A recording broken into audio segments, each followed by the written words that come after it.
الحمد لله رب العالمين. معاشر سامعین کرام اور حاضرین اکرام، اللہ رب العزت نے ہم سبوں کو جمعے کی ادائیگی کے لیے مسجد میں حاضر کروایا. یہ اللہ کا لاکھ لاکھ شکر اور اس کا احسان ہے. تیسرا کام ہے والدین کے حقوق کے سلسلے میں باتیں آپ کی اور ان کے بعد مکمل نہیں ہوئی تھی، اس لیے آج اس کو پڑھنے کو انشاءاللہ کریں گے. میرے محترم بزرگوں اور دوستوں، آج ہمارے معاشرے کے اندر انہی بچے کے اندر یہ بات آتی رہتی ہے کہ والدین کے حقوق کو پامال کیا جاتا ہے، ان کے حقوق کو ادا نہیں کیا جاتا، بلکہ والدین کی نافرمانی کی جا رہی ہے اور ان کے ساتھ بدتمیزی سے لوگ پیش آتے ہیں اور نہ جانے اپنے والدین کو کیا کیا کہہ ڈالتے ہیں، لیکن پھر بھی اس کو احساس نہیں ہوتا اولاد کو کہ ہم نے اپنے والدین کو کیا کہہ ڈالا. میرے محترم بزرگوں اور دوستوں، اللہ رب العزت نے اپنی کتاب کلام مجید میں شان فرمایا اور کئی جگہ اللہ رب العزت نے ماں کے حوالے سے 84 مرتبہ اللہ رب العزت نے ماں کا تذکرہ کیا قرآن کریم میں. یہ ماں کا مقام ہے، یہ ماں کا مرتبہ ہے، یہ ماں کی عزت ہے، یہ ماں کی رفعت ہے. میرے محترم بزرگوں اور دوستوں، ماں کا مقام اور ان کا مرتبہ اور ان کی شان کیا ہے، اس کے بارے میں اللہ کے نبی صلی اللہ علیہ وسلم فرماتے ہیں کہ ایک صحابی میرے پاس آیا، ایک صحابی میرے پاس یعنی میرے خدمت میں آیا اور کہا یا رسول اللہ، خدمت کے سب سے زیادہ مستحق اور خدمت کے سب سے زیادہ حقدار کون ہے؟ اللہ کے نبی صلی اللہ علیہ وسلم نے فرمایا ثم قال من؟ صحابی رضی اللہ تعالی عنہ فرمایا اس کے بعد کون ہے سب سے زیادہ سنت؟ آپ صلی اللہ علیہ وسلم نے فرمایا پھر صحابی رضی اللہ تعالی عنہ فرمایا ثم قال من؟ اس کے بعد کون سب سے زیادہ مستحق ہے؟ اللہ کے نبی صلی اللہ علیہ وسلم نے فرمایا ان کا ایمان ہے. پھر چوتھے مرتبہ اللہ کے نبی صلی اللہ علیہ وسلم صحابی رضی اللہ تعالی عنہ نے فرمایا ثم قال من؟ کون ہے سب سے زیادہ مستحق؟ دوست اللہ کے نبی صلی اللہ علیہ وسلم نے فرمایا یہ ماں کا مقام، یہ ماں کا مرتبہ، باپ سے ماں کا مرتبہ، ماں کی شان اور ماں کی عظمت اور ماں کا مرتبہ اور مقام جو ہے باپ سے 3 گنا بڑا. اللہ کے نبی صلی اللہ علیہ وسلم نے فرمایا جو بھی ماں کی نافرمانی کرتا ہے، اپنے والدین کی نافرمانی کرتا ہے، وہ جنت کی خوشبو بھی نہیں. کل قیامت کے دن ایک خوشبو جلائی جائے گی، لوگ کہیں گے کہ یہ خوشبو کہاں سے آ رہی ہے اور یہ خوشبو اتنی معطر ہوگی. لوگ جھوم اٹھیں گے اور کہیں گے یا رسول اللہ یہ خوشبو کہاں سے آ رہی ہے؟ لوگ رشک کریں گے یہ خوشبو کہاں سے آ رہی ہے؟ کہا جائے گا یہ خوشبو وہی لوگ سن سکتے ہیں اور اس خوشبو سے وہی لوگ معطر ہو سکتے ہیں جنہوں نے اپنے والدین کی باتوں کو مانا، انہوں نے اپنے والدین کی باتوں کو مان کر اور احکام شریعت پر عمل کیا. تو دوستوں لوگ پوچھتے ہیں کہ کس پر خرچ کیا جائے؟ لوگوں کا سوال یہی ہو رہا ہے کہ والدین کے حقوق کیا ہیں؟ والدین کے حقوق کے بارے میں جو فرمایا اللہ کے نبی صلی اللہ علیہ وسلم نے بہت سارے حقوق ہیں، لیکن اللہ رب العزت فرماتے ہیں اپنی کتاب کلام مجید میں يسألونك ماذا ينفقون قل ما أنفقتم من خير فللوالدين. حقوق کیا ہے؟ اگر آپ اپنے پیسے کو کماتے ہیں جو سب سے پہلا جو حق بنتا ہے، سب سے پہلا جو حق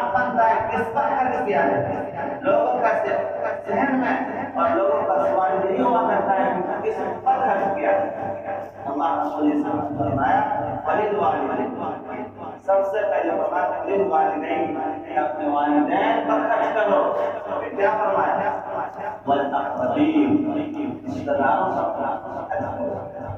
اس کے بعد کیا فرمایا؟ والیتامی، اور یتیموں پر خرچ کرو. والمساکین، اور مسکینوں پر خرچ کرو. اور کیا فرمایا؟ وابن السبیل، مسافر پر. کوئی شخص آپ کے مسجد میں آ جاتا ہے، آپ کے گاؤں میں آ جاتا ہے، آپ کہتا ہے کہ میں مسافر ہوں، میرے پاس کچھ نہیں ہے، میں ایک انجان آدمی ہوں، آپ کے گاؤں میں آ چکا ہوں، آپ خدمت کیجیے. آپ ایسے سے خدمت کیجیے. آپ ان کو گھر میں ٹھہرائیں، آپ ان سے اچھے کلام ہیں اور اچھے اخلاق سے ان کے سامنے پیش آئے، کیونکہ امان ہماری بتا دیا ہمیں دوستو. اور خاص طور سے میرے نوجوانوں، اللہ نے بہت سارے احکامات بیان کیے ہیں. اگر اللہ کے نبی صلی اللہ علیہ وسلم فرماتے ہیں کہ اگر میری والدہ اگر ہوتی، اللہ کے نبی نے کیا فرمایا کہ اگر میری والدہ اگر موجود ہوتی اور میں نماز میں پڑھتا اور میں نماز میں رہتا، یعنی میں نماز پڑھتا، اگر میری ماں فرماتی ہے میرے بیٹے میں نماز کو توڑتا اپنے والدہ کی والدہ کو مقام ایمان کا مقام ہے. لوگ سمجھتے نہیں میرا. دوستو آج ہمارے معاشرے کے اندر اتنی کورونا وائرس جو آیا ہے، اس سے بھی اپنے والدین کے سلسلے میں لوگ نافرمانی کرتے ہیں، چھوٹی چھوٹی باتوں کو پورا کرتے ہیں. حالانکہ آپ جس طرح سے دوسرے کو رسپیکٹ دیتے ہیں، مثلا آپ کو کسی سے کوئی چیز لینی ہو، آپ نہ جانے کتنے الفاظ نکالتے ہیں، کبھی انگریزی میں بولتے ہیں، کبھی عربی میں بولتے ہیں اور اس کو اپنے طرف مائل کرتے ہیں. لیکن جب ایک ماں ایک بوڑھی ہو جاتی ہے، آپ اس کو کبھی بھی جو ہے آپ محبت کے ساتھ کرتے ہیں. ہمارے اندر کمزوری ہے. آپ کبھی انا اکید ہو کہ میں تم سے محبت کرتا ہوں. کوئی شخص کہتا ہی نہیں اپنے ماں سے میں تم سے محبت کرتا ہوں، چاہے وہ مرد ہو چاہے وہ عورت، کبھی کہتا ہی نہیں. حالانکہ محبت کا اطلاق انسان نہ جانے کتنے کتنے لوگوں پر کر دیتا ہے، چاہے وہ لڑکی ہو چاہے وہ کوئی عورت ہو چاہے وہ اپنی بیوی نہ ہو، کر دیتا ہے. لیکن ایک ماں، ایک ایسے ماں سے کے سامنے میرے دوستوں، میرے نوجوانوں، ماں کے ایک حوالے سے ایک واقعے کو نقل کرتا ہوں. حضرت مالک بن دینار، حضرت مالک بن دینار رحمۃ اللہ علیہ بہت بڑے بزرگ، یہ نمازوں کے پابند تھے، روزوں کے پابند تھے، اور ان کے اخلاق بھی بہت اچھے تھے، لوگوں سے ملنا جلنا بہت. یہ لوگ فیمس تھے. یہ جو حضرت مالک بن دینار رحمۃ اللہ علیہ اپنے علاقے میں اپنے گاؤں میں بہت مشہور تھے، بہت بڑے بزرگ مانے جاتے تھے. کرنے کے لیے لوگ وہ حج کرنے کے لیے گئے تو لوگوں کو دیکھا وہ حجر اسود کو چوم رہا ہے، کوئی خانہ کعبہ کو چوم رہا ہے، کوئی منتظم سے گرتا ہوا ہے، کوئی صفا اور مروہ کے درمیان سعی کر رہا ہے. دوستو مالک بن دینار رحمۃ اللہ علیہ فرماتے ہیں کیا یہ رجال کرام ہیں، یہ بھی مالک بن دینار رحمۃ اللہ علیہ یہ بھی دعا میں مشغول ہو جاتے ہیں اور کہتے ہیں یا اللہ کوئی خانہ کعبہ کو چوم رہا ہے، کوئی منتظم سے گرتا ہوا ہے، کوئی حجر اسود کو چوم رہا ہے، کوئی صفا اور مروہ کے درمیان سعی کر رہا ہے. میرے اللہ آپ مجھے بتا دیجیے کہ اس سال کتنے لوگوں کا قبول ہوا اور کتنے لوگوں کا قبول نہیں ہوا. دعا میں یہ کہا اللہ سے ریکویسٹ کیا انہوں نے کہ یا اللہ مجھے بتا دیجیے کہ کتنے لوگوں کا قبول ہوا اور کتنے لوگوں کا قبول نہیں ہوا. رات کو مالک بن دینار رحمۃ اللہ علیہ بہت بڑے بزرگ تھے. رات میں سو جاتے ہیں. اس سال 6 لاکھ لوگ قبول کیے. 6 لاکھ لوگ حج کیے، لیکن ان میں سے صرف ایک شخص قبول نہیں. کہتے ہیں یا اللہ اے میرے اللہ آپ مجھے بتا دیجیے اس شخص کا نام کیا ہے. اس شخص کا تعارف کیا ہے، وہ کس جگہ سے بلانگ کرتا ہے، میرے اللہ مجھے بتلا دیجیے۔ خواب میں بتلایا جاتا ہے کہ وہ ابن ہارون ہے۔ اس شخص کا حج قبول نہیں ہوا، وہ بلخ کا رہنے والا ہے، وہ شہر خراسان ہے۔ مالک بن دینار رحمۃ اللہ علیہ صبح ہوتی ہے، مالک بن دینار رحمۃ اللہ علیہ ان کی تلاش میں لگ جاتے ہیں، ابن ہارون کے دین کا قبول نہیں ہوا، چلے جاتے ہیں۔ معلوم چلتا لوگ کہتے ہیں کہ وہ مینا کے اندر ہے، اور وہ بھی بہت بڑے بزرگ ہیں، اپنے زمانے کے بہت بڑے بزرگ ہیں، نماز راتوں کو نماز پڑھتے ہیں اور ایک روزہ رکھتے ہیں، اور ان کا عالم یہ ہے کہ کسی سے بات نہیں کرتے، وہ صرف نماز ہی میں مشغول رہتے ہیں۔ مالک بن دینار رحمۃ اللہ علیہ خود جاتے ہیں اور کہتے ہیں السلام علیکم۔ ابن ہارون جو وہ بھی بڑے بزرگ تھے، ان کا حج قبول نہیں ہوا تھا، وہ کہتے ہیں تم مجھے یہ بتلانے کے لیے آئے ہو کہ میرا حج قبول نہیں ہوا۔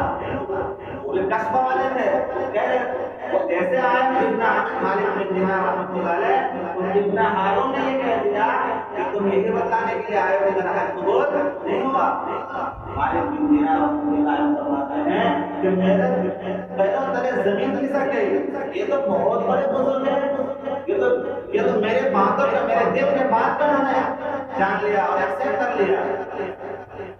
دوستوں میرے بزرگوں، ابن ہارون مالک بن دینار رحمۃ اللہ علیہ فرماتے ہیں آپ سے اتنے بڑے بزرگ ہیں، آپ اس دنیا کے اندر اگر دیکھا جائے، اس ملک کے اندر اگر دیکھا جائے، خراسان کا اگر دیکھا جائے تو آپ سب سے بڑے بزرگ ہیں، لیکن آپ کا قبول نہیں ہو رہا ہے۔ بولا آئیے بیٹھیے، ابن ہارون جن کا قبول نہیں ہوا تھا، کہنے لگے اے مالک کے دینار، میں جوانے کے قریب میں تھا، میں شباب میں تھا، اور میری جوانی بہت بہک رہی تھی، اور میری جوانی اتنی بدلنے پر پہنچ چکی تھی کہ میں شراب کا عادی اور میں شراب کو پیتا تھا، اور رات کو میں آتا تھا، اور جب میں رات کو آتا تھا تو میری بیوی سوئی رہتی تھی، اور میری ماں میرے دروازے کو کھولتی تھی، کبھی 11 بجے رات، کبھی 12 بجے رات ہو جاتا تھا، میں شراب پی کر مست ہو کر اپنے گھر آتا تھا، میری ماں دروازے کو کھولتی اور کہتے ہیں میرے بیٹے کہاں چلے جاتے ہو، اتنے رات کو کیوں آتے ہو، شراب کیوں پیتے ہو؟ دوستو ایک بات کی بات تو ایسے، لیکن ایک وقت ایسا آتا ہے کہ رمضان کا مہینہ ہوتا ہے، اور رمضان کی پہلی تاریخ ہوتی ہے، اور اسی وقت اسی طرح جس طرح پہلے آیا کرتا تھا 11 بجے رات، 12 بجے رات، اسی طریقے سے رمضان کی پہلی تاریخ ہوتی ہے اور وہ رات کو آتا ہے، اسی طرح شراب پی کر بڑے مست ہو کر اور بیوی سوتی تھی، اور کبھی دروازہ نہیں کھولتی تھی، جانے دو اسے، لیکن ماں میرے دوست، ماں کی ممتا کیا ہوتی ہے، ماں کے اندر محبت کتنی ہوتی ہے، آپ اس کو احساس نہیں کر سکتے۔ جب احساس کرنے لگے میرے نوجوان، ہر ایک کے اندر زندگی بدل گئی۔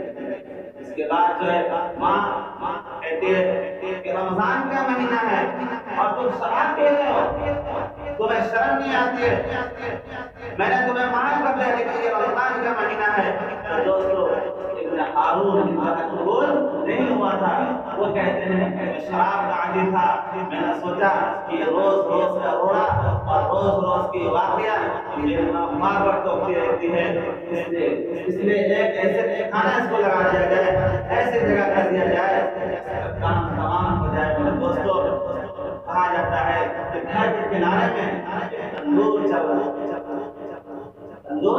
چل رہا تھا، ابن ہارون کہتے ہیں ان کا قبول نہیں ہوا تھا، وہ کہتے ہیں تندور چل رہا تھا، اور میں نے سوچا، میں نے طے کر لیا، اور میں نے یہ سوچ لیا کہ روزانہ یہ ٹوکتی میرے دوستو اپنے ماں کو اٹھایا اور اس تندور میں ڈالا اور کہہ دیا کہ روز روز کا رونا ہے، یہ مجھے بات پریشان کرتی ہے اور میرے باتوں کو نہیں مانتی ہے، شراب یہ تو پینے دو، میری ماں بار بار ٹوکتی رہتی ہے، اس لیے میں نے اس کو اس تندور میں ڈال دیا اور وہ کہتے ہیں ہارون مالک بن دینار سے کہ میں اس وقت تک نہیں آتا وہاں سے جب تک کہ میری ماں آنکھ نہیں ہوئی، اس وقت تک میں نہیں وہاں سے اس کے بعد وہاں سے آتے ہیں اور اپنی بیوی سے ملتے ہیں، ایک بات نہیں کرتا کہ تم مجھے ہمیشہ ستاتے رہے، تم میرے نافرمانی کرتے رہے، میرے حق میں ناحق تلفی کرتے رہے، میں نے تمہیں کبھی نہیں سوچا، نہیں بولا اور نہیں میں نے تمہیں دھوکا کہ آج تمہیں ڈر گیا خاموش بھی کرے۔ یہ واقعہ ہوتے ہوتے اب تو ہمارے دینار غصے میں آ جاتے ہیں اور کہتے ہیں کہ اللہ سے تم نکل جائے یہاں سے، تم نے ماں کے سامنے اس طریقے